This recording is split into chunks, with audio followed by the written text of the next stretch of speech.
Friends, आज की कहानी है बदले की आग भाग 14।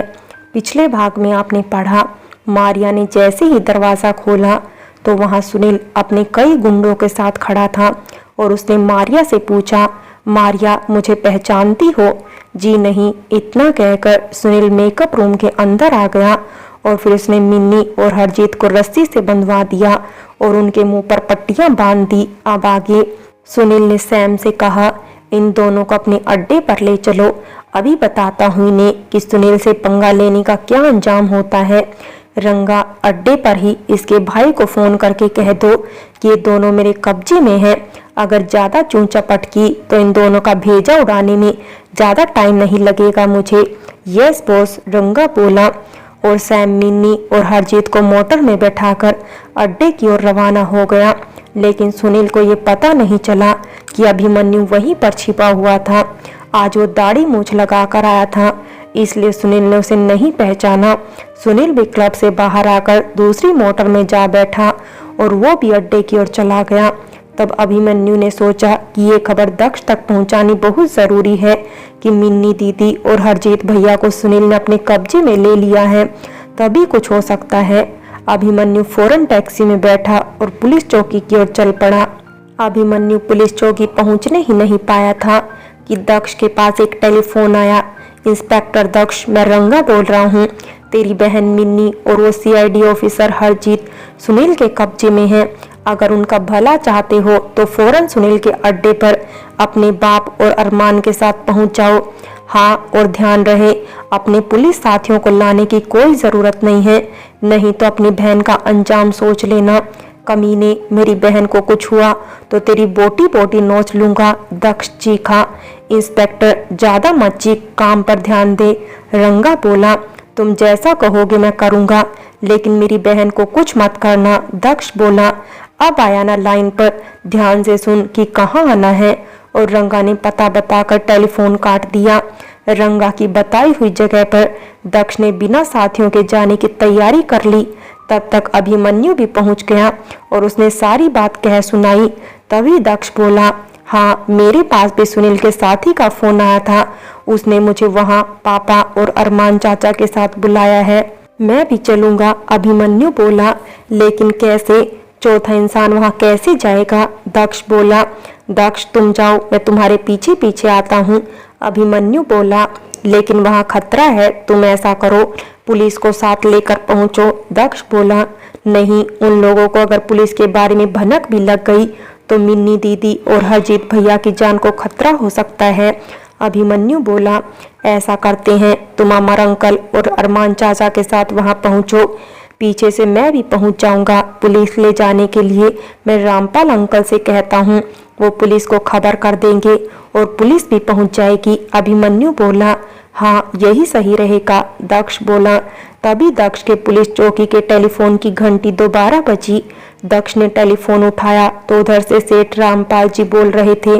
उनकी आवाज सुनकर दक्ष ने पूछा, जी डैडी, कहिए, बेटा गजब हो गया। रामपाल जी बोले, क्या हुआ डैडी? दक्ष ने पूछा। मेरे ऑफिस में अभी सुनील का टेलीफोन आया था, उसने चिंकी और सिमरन को उठवा लिया है और अपने अड्डे पर ले गया है। अब क्या होगा बेटा? मुझे कुछ भी समझ में नहीं आ रहा, रामपाल जी बोले। हाँ डैडी, लगता है उसे सारी सच्चाई पता हो गई है, उसने मिन्नी दीदी और हरजीत भैया को भी उठवा लिया है, दक्ष बोला। क्या कहते हो बेटा? रामपाल जी बोले। हाँ, मेरे पास भी उसके किसी आदमी का टेलीफोन आया था, दक्ष बोला। बेटा अब क्या करें? रामपाल जी बोले। उसने मुझे पापा और अरमान चाचा के साथ उसके अड्डे पर आने को कहा है, दक्ष बोला। बेटा वहाँ तो बड़ा खतरा होगा, तुम तीनों वहाँ कैसे जाओगे? रामपाल जी बोले। लेकिन डैडी, जाना तो पड़ेगा ना, दीदी और हरजीत भैया को तो किसी भी हालत में बचाना ही होगा, दक्ष बोला। हाँ, उन्हें मुसीबत में भी नहीं छोड़ सकते, रामपाल जी बोले। तो फिर मैं पापा और अरमान चाचा को जाकर ये बात बताता हूँ और फिर उनके साथ चूना पत्थर की खदानों वाले अड्डे पर पहुंच जाऊंगा, इसी जगह बुलाया है मुझे, दक्ष बोला। तो ठीक है, तुम निकलो और अभिमन्यु से कहो कि मुझे भी साथ लिवा ले, रामपाल जी बोले। हाँ, यही सही रहेगा, दक्ष बोला। और बारी बारी से सब अपनी योजना के अनुसार चूना पत्थर की खदानों वाले अड्डे की ओर चल पड़े। और उधर हरजीत के घर में सुनील के कुछ गुंडे घुसे। हरजीत की माँ ने पूछा, कौन हो तुम लोग और घर के अंदर क्यों घुसे चले आ रहे हो? बुढ़िया, तुझे तेरे बेटे की करतूत बताने आए हैं। हैरी बोला, क्या किया है मेरे बेटे ने? सरिता ने पूछा। लगता है तुझे उसने बताया नहीं कि वो सीआईडी में है। उसने हमारे बॉस से पंगा लेकर अच्छा नहीं किया। उसे हमारे बॉस ने अगवा करके अपने अड्डे पर रखा है। तुझे भी वहीं ले जाने आए हैं। हैरी बोला, क्या किया है तुमने मेरे बेटे के साथ में? सरिता ने पूछा। बस ये समझ ले कि उसका और तेरा आखिरी समय आ गया है। तेरा छोटा बेटा फरार है, उसका भी यही हश्र होगा जो तेरा होने वाला है। हैरी बोला। जैसे ही सरिता ने बचाओ बचाओ चिल्लाया तो हैरी ने सरिता के मुंह पर हाथ रखते हुए अपने साथियों से कहा, बुढ़िया के हाथ पैर और मुंह बांधकर मोटर की डिग्गी में डालो ताकि जुबान न खोल पाए। और यही किया गया। वे गुंडे सरिता को भी मोटर की डिग्गी में डालकर अड्डे की ओर ले गए। उधर शनाया के घर पर भी बिल्ला अपने साथियों के साथ पहुंचा और उसे देखते ही शनाया बोली, तुम लोग यहाँ क्या कर रहे हो? तेरी खातिरदारी करने आए हैं। बिल्ला बोला। खातिरदारी? वो क्यों? शनाया ने पूछा। सुनील बॉस को धोखा देने की खुशी में। बिल्ला बोला। मैंने कोई धोखा नहीं दिया सुनील साहब को। वो बच्ची और उसके घर वाले बेकसूर थे, इसीलिए मैंने उनका साथ दिया और मुझे इस बात का कोई भी अफसोस नहीं है। शनाया बोली। अफसोस तो तुझे अपनी हालत देखकर होगा शनाया बानो। बिल्ला बोला। अब मेरा नहीं, सुनील का बुरा वक्त आ गया है। उसका जो हाल दक्ष करेगा ना, उसकी तो कभी सुनील ने कल्पना भी नहीं की होगी। शनाया बोली। बहुत ज्यादा बोलती है, इसके भी हाथ पैर बांधकर मोटर में डालो, बिल्ला ने अपने साथियों से कहा। और शनाया को भी सुनील के अड्डे की ओर ले जाया गया। वहां सुनील के अड्डे पर हरजीत और मिन्नी को अलग अलग खंभों से बांध दिया गया। फिर सुनील आया और बोला, तो लैला मजनू यहाँ बंधे हैं, पहले लैला का काम तमाम करूं या मजनू का? हिम्मत है तो हाथ लगाकर दिखा कुत्ते, फिर बताता हूँ। हरजीत बोला। छी छी सीआईडी ऑफिसर साहब, आपके मुंह से ऐसी बातें अच्छी नहीं लगती। सुनील बोला। और तू जो ये काम कर रहा है वो अच्छा कर रहा है क्या? हरजीत बोला। मैं काम करना तो नहीं चाहता था, लेकिन तुम लोगों ने मजबूर कर दिया। इतने दिनों से मेरे पीठ पीछे मेरे खिलाफ साजिशें चल रही थी और मुझे है कि पता ही नहीं चला। सुनील बोला। तू कितनी भी कोशिश कर ले सुनील, तूने जो कर्म किए थे उनकी सजा तो तुझे मिलकर ही रहेगी। हरजीत बोला। ओहो, सजा दोगे तुम लोग मुझे? किसी के बाप में दम नहीं कि मुझे सजा दे। सुनील बोला। कानून के हाथ बहुत लंबे होते हैं सुनील, कब तक बचेगा तू? हरजीत बोला। ऐसे कानून के हाथ काटने का दम रखता है सुनील। सुनील बोला। तूने अगर अपनी माँ का दूध पिया है तो कानून का दम भी देख लेना, जमीन की धूल चाटते नजर आओगी। हरजीत बोला। अपनी माँ का तो मुझे पता नहीं, लेकिन तेरी माँ को भी हमने यही बुला लिया है। मैंने सोचा अंतिम समय में दोनों माँ बेटे आपस में मिल ले। सुनील बोला। कमीने, तू इतना गिरा हुआ है, तूने मेरी माँ को भी नहीं छोड़ा। हरजीत बोला। कैसे छोड़ देता सीआईडी ऑफिसर साहब, तुम लोगों ने भी तो नहीं छोड़ा मुझे। सुनील बोला। तेरी यही औकात थी जो तूने इतने साल सबको धोखा दिया, मिन्नी की माँ का खून किया, तेरी वजह से उन सब की जिंदगी तबाह हो गई। हरजीत बोला। इसकी माँ ने मुझे ठुकराया था। सुनील बोला। तो तूने इस तरह से उन सब से बदला लिया। हरजीत बोला। क्यों नहीं लूंगा बदला, आखिर मेरा कसूर ही क्या था जो उसने मुझे ठुकराया? सुनील बोला। मेरी माँ तुमसे प्यार नहीं करती थी, वो पापा को चाहती थी।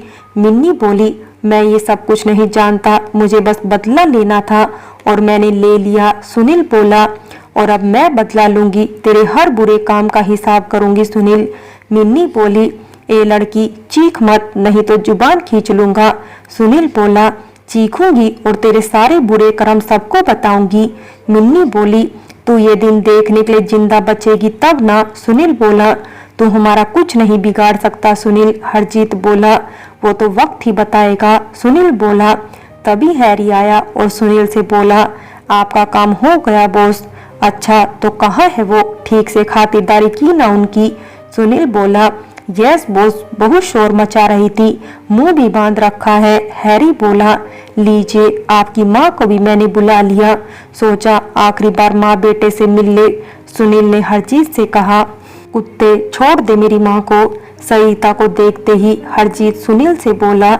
सरिता की आंखों की पट्टी खोलते ही वो बोली, हरजीत बेटा तुझे भी बांध रखा है। ए बुढ़िया, मिल ले अपनी बहू से, फिर क्या पता कभी मिलना हो या ना हो। सुनील सरिता से बोला, ये सब क्या हो रहा है हरजीत? सरिता ने पूछा। बस माँ, मुसीबत आ गई है, हरजीत बोला। तभी एकाएक सुनील को देखकर सरिता को कुछ याद आया और वो बोली, हरजीत बेटा, ये ही तेरे बाप का हत्यारा है, उस रात इसने ही तेरे बाप का कत्ल किया था। बुढ़िया इतना मत चीख, हाँ मैं ही तेरे पति का हत्यारा हूँ और तू मेरा कुछ नहीं बिगाड़ सकती और ना ही तेरा बेटा। सुनील बोला, बेटा उस रात हम लोग किसी की शादी से लौट रहे थे, सड़क के किनारे लगे लैंप पोस्ट की रोशनी थी, सुनसान सड़क थी, तुम दोनों छोटे थे। रास्ते में ये अपने 2-3 साथियों के साथ खड़ा था, इसने किसी के पेट में चाकू घोंप दिया था। तेरे पिताजी उस समय हवलदार थे तो उन्होंने अपना फर्ज निभाया और इसे रोकने की कोशिश की थी, तो ये तेरे पिताजी का खून करके फरार हो गया और मैं तुम दोनों के साथ सड़क पर रोती बिलखती रही। रात का समय था तो कोई भी उस ओर से ना गुजरा। जब तक लोग आए तब तक बहुत देर हो चुकी थी। अगर तुम्हारे पिताजी को समय से अस्पताल ले जाया जाता तो शायद उनकी जान बच जाती। सरिता बोली, कुत्ते अब मैं तुझे नहीं छोड़ूंगा, हरजीत बोला। बरखुदार, मैं तुझे नहीं छोड़ूंगा तो तू मुझे कैसे छोड़ पाएगा? सुनील बोला। एक बार मेरे हाथ खोल दे फिर देख तमाशा, हरजीत बोला। तुम्हें क्या लगता है कि तुम ऐसा कहोगे और मैं एक गलती कर दूंगा? सुनील बोला। तुझे तेरे किए की सजा जरूर मिलेगी, सरिता बोली। चुप कर बुढ़िया, तेरे जैसे न जाने कितने लोग मुझे बद्दुआएं देते रहते हैं, लेकिन आज तक मेरा कुछ नहीं बिगड़ा। सुनील बोला, वो ऊपर वाला सबके साथ न्याय करता है, तेरे पाप का घड़ा फूट चुका है। सरिता बोली, तुम लोगों की गालियां सुनने के सिवा मुझे और भी बहुत से काम है। मैं बाहर जाकर देखता हूँ कि वो दक्ष अपने बाप के साथ अभी तक यहाँ क्यों नहीं पहुँचा। और इतना कहकर सुनील बाहर चला गया। बाहर जाकर उसने अपने साथियों से पूछा, वो हरामजादा दक्ष अपने बाप के साथ आया या नहीं? बोस, अभी तक तो नहीं आया, सुनील का साथी बोला। तभी सुनील को एक मोटर आती हुई दिखाई दी और उसने अपने साथियों को सावधान रहने को कहा और वो मोटर कुछ देर में अड्डे के करीब आ खड़ी हुई और उसमें से सिमरन और चिंकी उतरी, जिनके हाथों और मुंह पर पट्टी बंधी हुई थी। सुनील के साथी भी साथ में उस मोटर से उतरे और उनमें से एक सुनील से आकर बोला, बोस ये रही दोनों, बहुत हाथ पैर मार रही थी, अब दोनों का दिमाग दुरुस्त हो जाएगा। इनका दिमाग तो मैं ऐसा दुरुस्त करूंगा फिर कभी हाथ पैर चलाने के लायक नहीं रहेंगी। आओ इन्हें भी जाकर बांध दो, याद रहे इन्हें उनसे दूर ही बांधना। सुनील बोला, यस बोस। इतना कहकर सुनील के साथ ही सिमरन और चिंकी को लेकर अड्डे के अंदर चले गए। कुछ ही देर में दक्ष भी अपने पिता अमर और अरमान चाचा के साथ आ पहुंचा। उन्हें देखकर सुनील बोला, तुम लोगों के पास जो भी हथियार हो मुझे दे दो और अपने हाथ ऊपर करके मेरे साथ चलो। दक्ष ने अपना पिस्तौल निकाला और सुनील की ओर फेंका और फिर तीनों अपने अपने हाथ ऊपर करके धीरे धीरे आगे बढ़ने लगे। साथ में सुनील भी पिस्तौल ताने उनके पीछे पीछे चलने लगा। तभी मोटर की डिग्गी में से अभिमन्यु भाग कर आया और अभिमन्यु ने सुनील के पीछे से वार किया और वो धड़ाम से जमीन पर जा गिरा।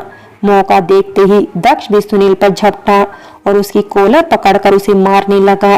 दक्ष सुनील पर मुक्के मारने लगा। अभिमन्यु ने भी मौका न गवाते हुए सुनील की हालत खस्ता कर दी। तभी मारपीट की आवाज सुनते ही अंदर से और भी गुंडे आ पहुंचे। उन्होंने अपना दम लगाकर अभिमन्यु और दक्ष की पिटाई शुरू कर दी। उनकी तादाद ज्यादा थी और ये गिने चुने 4 लोग। कुछ देर की लात मुक्कों के बाद अभिमन्यु, दक्ष, अमर और अरमान चाचा को पकड़ लिया गया और उन्हें भी सबके साथ बांध दिया गया। तब सुनील ने दक्ष से कहा, मैंने कहा था ना कि कोई भी धोखाधड़ी मत करना, लेकिन तू अभिमन्यु को अपनी मोटर की डिग्गी में छुपा कर लाया, अब इसका अंजाम तो तुझे भुगतना ही पड़ेगा। फिर सुनील ने दिलावर से कहा, दिलावर ले जा तू रामपाल की बेटी को दूसरे अड्डे पर, फिर देखता हूँ उसे कौन बचाता है। हरामजादे, मैं तुझे जिंदा नहीं छोड़ूंगा। अगर तूने मेरी बहन को हाथ भी लगाया तो। दक्ष बोला, ओहो, कितना कष्ट हो रहा है ना अपनी बहन के लिए। अब तो इससे ज्यादा कष्ट होने वाला है। अब दिलावर इसकी इज्जत तार तार करेगा। सुनील बोला, कमीने, तू ऐसा कुछ भी नहीं करेगा। अभिमन्यु बोला, तुझे क्यों इतनी तकलीफ हो रही है? ये तेरी महबूबा है क्या? सुनील बोला। और फिर दिलावर सिमरन को ले जाने लगा तो सरिता बोली, पापी, कुछ तो डर भगवान से। ऊपर जाकर क्या मुंह दिखाएगा? मैं किसी से नहीं डरता और तुम लोग ये भीख मांगना बंद करो। सुनील बोला। और दिलावर सिमरन को बाहर लेकर आया। सिमरन चिल्लाती रही, छोड़ दो मुझको, छोड़ दो मुझको। दिलावर जैसे ही सिमरन को थोड़ी दूर लेकर गया तो रामपाल जी डिग्गी से निकले। वे भी अभिमन्यु के साथ डिग्गी में छुप कर आए थे और पुलिस को भी खबर कर आए थे। वे डिग्गी में पुलिस के आने का इंतजार कर रहे थे। वे निकलकर बाहर आए और चुपके से एक बहुत बड़ा पत्थर उठाकर दिलावर के पीछे से उसके सर पर वार किया। सिर पर चोट लगते ही दिलावर नीचे गिर पड़ा और उन्होंने फिर से उसी पत्थर से उसके सर पर वार किया और जब तक मारते रहे जब तक दिलावर बेहोश न हो गया। दिलावर के बेहोश होते ही उन्होंने सिमरन के हाथों की रस्सी खोली और सिमरन अपने पिता के गले लग पड़ी। फिर दोनों उस बेहोश गुंडे को घसीटकर उसके हाथ पैरों में रस्सी बांधकर एक बड़े से टीले के पीछे छोड़ आए ताकि किसी को कुछ पता न चले। तब रामपाल जी सिमरन से बोले, बेटी, जब तक पुलिस नहीं आ जाती तब तक हमें बड़ी सावधानी से काम लेना होगा, नहीं तो सबकी जान को खतरा हो सकता है। लेकिन डैडी, हम तो 2 लोग हैं, इतने सारे गुंडों का सामना कैसे कर सकते हैं? सिमरन बोली, कैसे भी करके सामना तो करना ही होगा क्योंकि सबकी जान जोखिम में है। रामपाल जी बोले, हाँ डैडी, शायद आप सही कह रहे हैं। सिमरन बोली। तभी उन दोनों को एक और मोटर आती हुई दिखाई दी। रामपाल जी बोले, बेटी, चलो उस टीले के पीछे छुप जाए, क्या पता किसकी मोटर हो। हाँ डैडी, चलिए, सिमरन बोली और दोनों ही एक बड़े से टीले के पीछे छुप गए। मोटर नजदीक आई तो उन्होंने देखा कि उसमें से शनाया बानो को सुनील के गुंडे उतार रहे थे। मतलब शनाया बहन को भी ले आए ये लोग। रामपाल जी बोले, डैडी, क्या हम 2-3 गुंडों का सामना करके शनाया आंटी को नहीं बचा सकते? सिमरन बोली, कर तो सकते हैं लेकिन बड़ी सावधानी बरतनी होगी। रामपाल जी बोले, तो चलिए। दोनों बाप बेटी गए शनाया को बचाने के लिए। उन सब के पीछे चुपके से गए। एक एक बड़ा सा पत्थर उठाकर दोनों गुंडों के सर पर दे मारा और फिर नीचे पड़ी धूल मुट्ठी में भरकर दोनों की आंखों में झोंक दी। तीसरे वाले की आंखों में भी धूल झोंककर उस पर भी पत्थर दे मारा। तीनों पर पत्थर से ही वार किया जब तक वे बेहोश न हो गए। फिर शनाया के हाथों की और मुंह की पट्टी खोल दी। अब वे 3 लोग हो गए थे और विचार करने लगे कैसे और सभी को छुड़ाया जाए, अड्डे के अंदर कैसे घुसा जाए।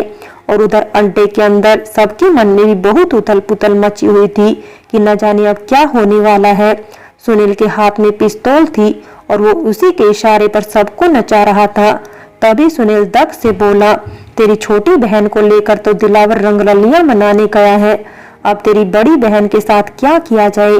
तभी रामपाल जी अड्डे के अंदर आकर सुनील से बोले, सुनील, तू मेरी बेटी को छोड़ दे, मुझे दक्ष से कोई लेना देना नहीं है और न ही अमर से।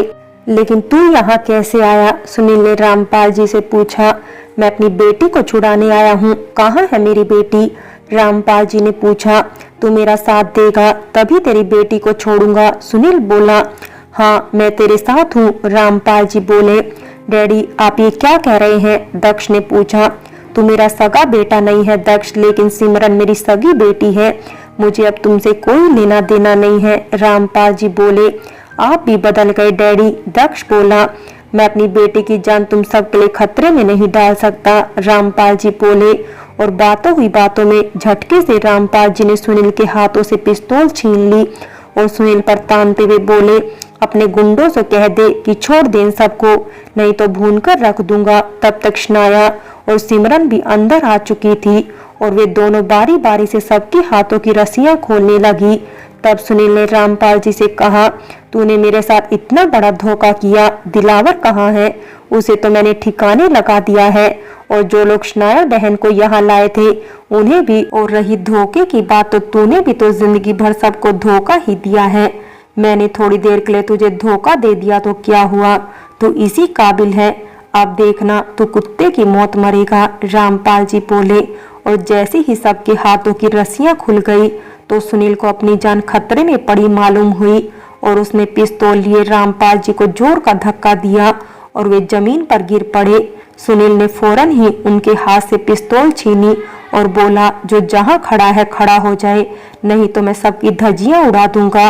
और सब सुनील की बात सुनकर जो जहां खड़ा था वहीं खड़ा हो गया। फिर सुनील बोला, अब मैं आज अपना सारा हिसाब किताब पूरा करूंगा, पहले तो दक्ष मेरी गोली का निशाना बनेगा।